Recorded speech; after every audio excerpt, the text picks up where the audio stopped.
Hey Waffle Gang, I do hope you're well. My name is Mark and today we're checking out some more relationship stories, and if you do love a Reddit story, why not consider hitting that like, subscribe, maybe that notification bell too. Let's crack on with today's first story. Now today's first story comes from particular figure 123 from the True Off My Chest subreddit and says, "My husband has a second family. The ultimate cliche has happened in my life and I'm absolutely broken.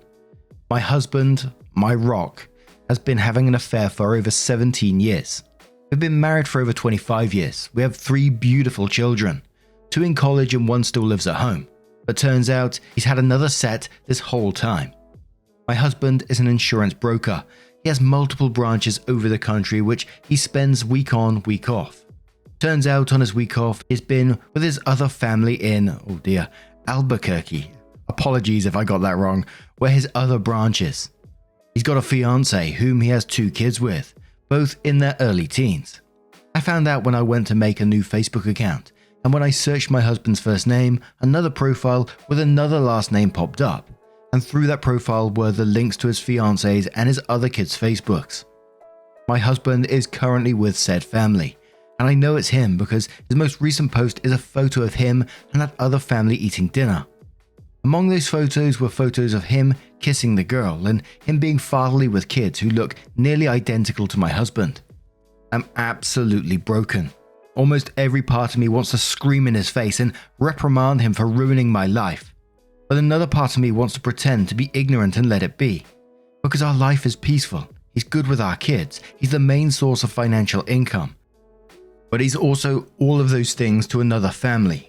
Not only would I be tearing a gaping hole into my family, I'd be opening up a vortex for them too. My heart is in shambles. I've never cried so much in my life. My youngest son is currently on a graduation trip with friends, and I'm alone till my lying, cheating bastard husband comes home. My life is absolutely wrecked. It's literally a movie plot. I'm hoping he'll just come home and there'll be a big misunderstanding why he's kissing a woman with a ring on her finger. I don't know what to do anymore. I'm tempted to pack a bag and just leave. I can't be in the home where we've raised our kids, where we spent every Christmas for the last 26 years and where I've been alone on New Year's taking care of our babies while he works his ass off. I just can't. I want to leave a note for him to come home to, hurt him like he's hurt me, but I don't think that's possible. I don't know how I'll ever face him again. And there was just like one top comment on this one which pretty much summed up everyone's thoughts on the process. So Professional Pilot 45 says, "Mom, first of all, I am so very sorry you are facing this atrocity. Your erstwhile husband is duplicitous as they come. You are in shock, your nervous system is on overload, and the river of your emotions is in flood stage. You need serious support right now. Here's what I recommend. 1. Please find a good therapist that specializes in trauma recovery. Meet with them at the earliest opportunity. 2. Read up on the 180 and prepare to practice it. Unless you're willing to live in the current situation. Doesn't sound like you are. You need space and time to help yourself deal and process, and that's what the 180 is designed to do. 3. Don't bear this burden alone. You may be tempted to keep it a secret due to misplaced shame. Don't. This is 100% on him. You need to confide in someone you trust, whether it be family or friends, to help you through this horrific betrayal. 4. Take care of you. Nutrition, hydration, exercise as much as you can. Save the evidence ASAP. Take screenshots of everything. Dig into phone records and statements to find out more. 6. See an attorney ASAP. A man that is this devious is not to be underestimated. As to underhandedness, when exposed you don't know what he will do, and you need to have your legal ducks in a row. You may just decide to have him served ASAP, and I wouldn't blame you one bit. 7. Get tested for STDs immediately and do not be intimate with him. I would not doubt that this is the tip of the infidelity iceberg and that he has other women along his usual travel routes. 8. Start reading over at survivinginfidelity.com. In the healing library to get great input and insight from other veterans of infidelity. You may want to post over there in the Just Found Out forum. These are a few beginning points of advice. No matter what you decide, take care of yourself first now. Personally, I hope you get your legal affairs in order and serve him ASAP. I recommend reading Leave a Cheater, Gain a Life by Tracy Shawn. Once again, I am so very, very sorry. And I don't think there's really too much to add to that comment. I mean, it pretty much has all the legal stuff involved in looking after yourself and lots of great advice in there. But I gotta say, I'm extremely sorry that OP is going through that. I couldn't imagine finding out something like that, your whole life being turned upside down in one moment, seeing that on Facebook and seeing that he's got a whole other family and a whole happy life somewhere else. It left me questioning, what does the other family know in terms of this? Are they totally in the dark as well? You would think so, right? There's very likely 2 families are about to be destroyed by this one person. Absolutely awful. But OP updated the post 4 days later and said, this is a follow-up. Firstly, thank you so much for the advice. I'm not in any means good with legal things, so all legal advice has been noted. I've rung an attorney and we're discussing the process. He's also told me to gather as much evidence as I could, such as photos of the Facebook pages, text messages, and recent flight information. All has been put in a folder and I'll present it to a judge or jury when we go into some sort of divorce proceeding. Again, not fully clear with specifics, but it's a good sign. I've also been in contact with the other woman. I've told her, explained the situation, and she was equally as distraught. From what I'm aware, she's financially independent from him and they don't share property, so it seems very clean cut on her behalf. My husband is aware of the fact I know, and is currently staying in a hotel, but he is unaware the other woman knows. I confronted him when he walked through the door. He started to cry and plead, and it was honestly kind of pathetic. I mean, I was crying too, but I've chosen to think of him as a pathetic coward for doing this, because he is. But anyways, I have my name on the property, we both do, so it's not like I can just kick him out. But he's chosen to stay away for my sake. All I'm thinking is, if he chose to stay away for my sake, maybe being faithful for my sake should have been considered too. Despite this, he's staying away. He's in a hotel downtown where he calls every few hours to check up. I'm no longer sad. Well, I am, but I'm way more furious and sad currently. My kids still have no idea, and my youngest thinks my husband is just working more in Albuquerque because of a business problem. I'm still confused at how to tell them they have 2 half-siblings and 2 parents, one with an extra backup parent. I'm just feeling very, very unappreciated and unwanted lately. Your kind words have been so helpful. Thank you guys so much, and much love. OP updated again 6 months later and says, this is in reference to my post titled, My Husband Has a Second Family. Firstly, I would like to start by thanking everyone who had positive things to say. The widespread support has been so helpful during this period, and I'm truly amazed at the kindness shown to me. Thank you. And now the update. I won't be going into details about the divorce because it is still ongoing, but do rest assured it is happening. A few people seemed worried I was going to stay with him, and for a period of time I would have, but no, we are divorcing. On that note, I've completely cut contact with him. Our contact is through lawyers only. He's officially moved out of the house, and my middle moved back in to help out over the break. My kids, to my knowledge, cut most contact with him, but I haven't asked as it's not my place. Also, custody isn't a problem because my youngest turned 18 recently. We have also been in contact with the other family and we have spent Christmas together. Despite being a little awkward at first, me and his ex-fiancée are trying our hardest to bring the kids together harmoniously. And that'll be the last update. I'm logging off Reddit now. I'll continue living my life. I'll try to support my kids through theirs, but I'll be forever thankful for the support and love you have all shown. Yours truly and sincerely, OP. And we've had a couple of stories with people having second families and things in the past, and I can't help but think, and I know it's not the point, and I don't mean to be disrespectful to the OP of the story, but I always think, who the fuck's got time for this kind of stuff, man? A whole second family. Kids on both sides as well. This just sounds so exhausting. How is that even possible? But I did find it pretty amazing at the end there where OP says that they've been in contact with the other family and they spent Christmas together so they can all get to know each other as well. I found that pretty interesting. But what's your thoughts on this situation? Let me know your thoughts down in the comments below, and let's move on to another story. And our next story comes from Throwaway Bunker Man from the Am I the Arsehole subreddit and says, am I the arsehole for spending a lot of time in my bunker away from my family? My grandfather was an incredibly talented man who also suffered from paranoid schizophrenia. And he was convinced that the nuclear apocalypse was going to end the human race at some point. So he built his own bunker and then buried the entrance because he was convinced that both the KGB and the CIA were watching him and wanted to keep the bunker a secret. Yes, he was a crazy man. My dad inherited his house but never lived there. So when I had my first child in 2018 and got married in 2019, my dad made me an incredibly generous offer for the house. I bought computers that were more expensive than the house.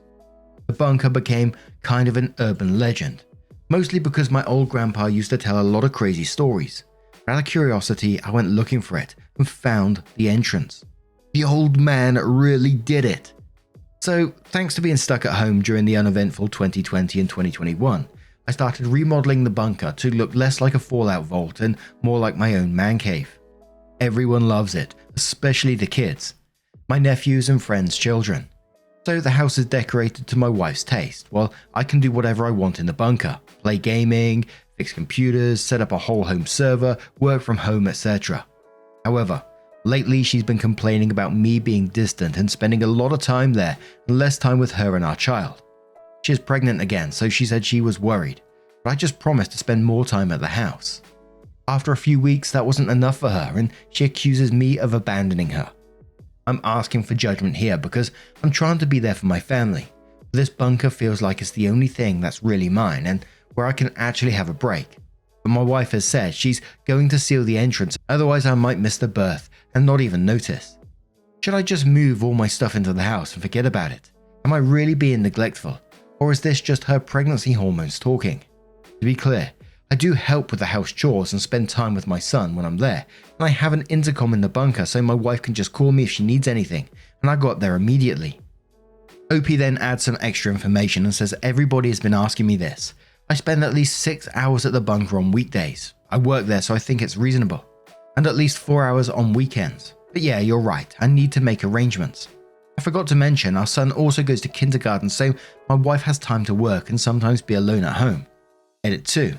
Guys, I swear I'm taking notes. I'm just trying to understand what I should change about myself and how to talk to my wife about this. Remember that I spend at least 6 hours working, not scratching my belly.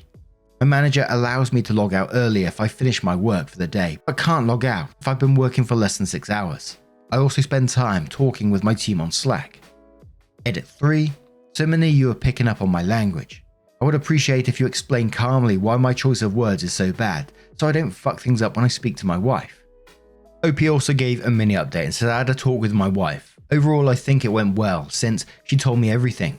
But there are so many raw emotions right now, and I was sent to sleep in the spare room. She has no mercy on me, but we needed this talk so we can have a clear path for our future together. So obviously there was a lot of people asking questions about the bunker and stuff, so OP came in and said the entrance is like 900 feet away from the house. There was also a tunnel connecting it to a hidden place on the basement, but it collapsed. I don't know how many years ago, so we sealed it. Yes, the city inspected it and it is okay.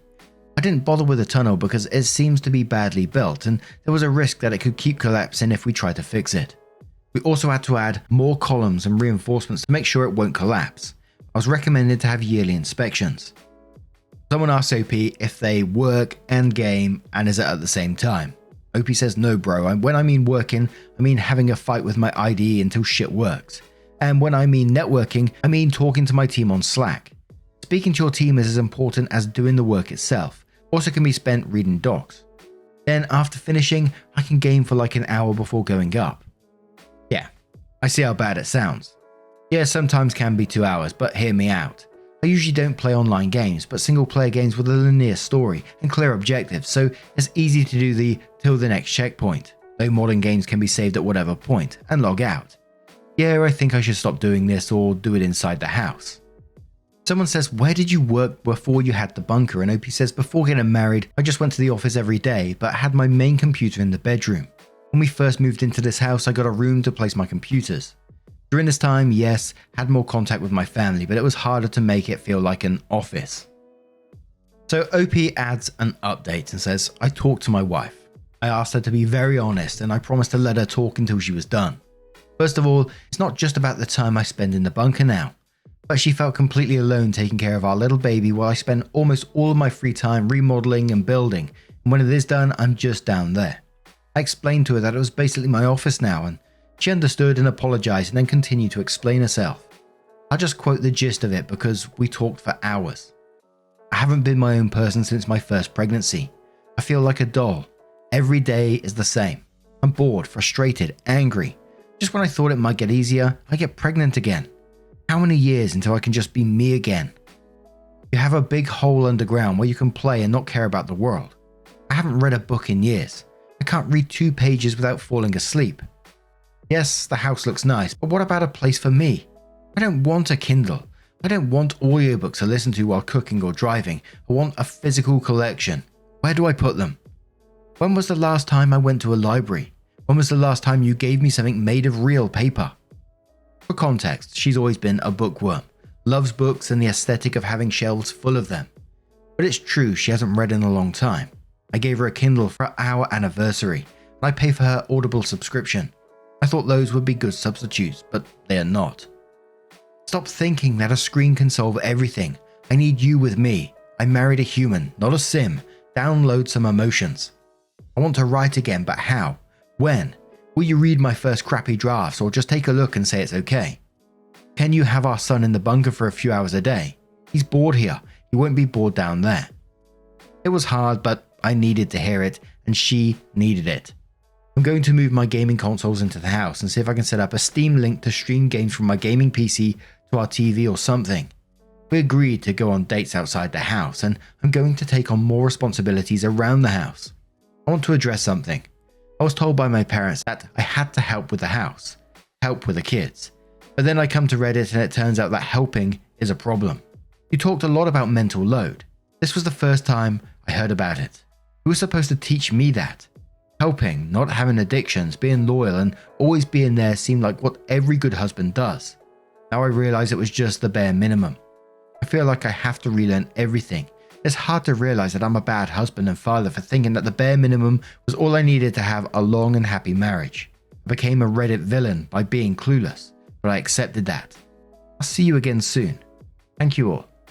So then OP adds another one week from the original post and says, "Hey guys, I hope you remember me. I'm the bunker guy. Not much has happened in terms of big events, but things are getting better. After the talk I had with my wife, I started taking more responsibility around the house. I've been taking on as much as I can so she can rest, except I'm a terrible cook. I have some frozen and instant food that I just heat up and call it done. But I've been taking our son to school and picking him up, spending more time with him in the bunker. He loves it. I've been gaming in the living room because I've moved my consoles there and successfully set up Steam Link. So overall, my wife is sleeping more and has a few hours to just do nothing. She is much calmer now. She said she loved being able to just chill on the couch and not have to worry about anything. This pregnancy has been rough on her emotions, so I'm glad to see her like this. She also spent some time with me in the bunker, doing her own work, sleeping or just hanging out. She even got The Sims and started playing again. The first thing she did was build an almost exact replica of our house. We also did a lot of cuddling down there and even had sex. I have to admit, I'm loving every second of this new dynamic, even though there are still a few things that need to be changed and tweaked. I offered to build a room for her in the bunker, but she says it gets a little claustrophobic after a few hours and she likes sunlight, so that was declined. Then I suggested building a shed for her. She said nothing, but after a few hours she showed me a shed she built on The Sims. Hexagonal brick structure with a U-shaped couch in the middle, a door and bookshelves on every wall, connected to the main house by a fenced-in path. I think it looks nice, so I will send it this week to the same people who helped me rebuild this bunker, so they can convert it to CAD. Nothing is perfect yet. I have a lot to learn and haven't started couples counseling yet. That will be in about 2 weeks. But I am trying my best. I've been an idiot for way too long and I have a lot to make up for. Thank you all again." But now I'm going to turn this one to you guys. What do you guys make of this situation? Let me know your thoughts down in the comments below. And just a huge thank you from the bottom of my heart for getting involved in today's stories.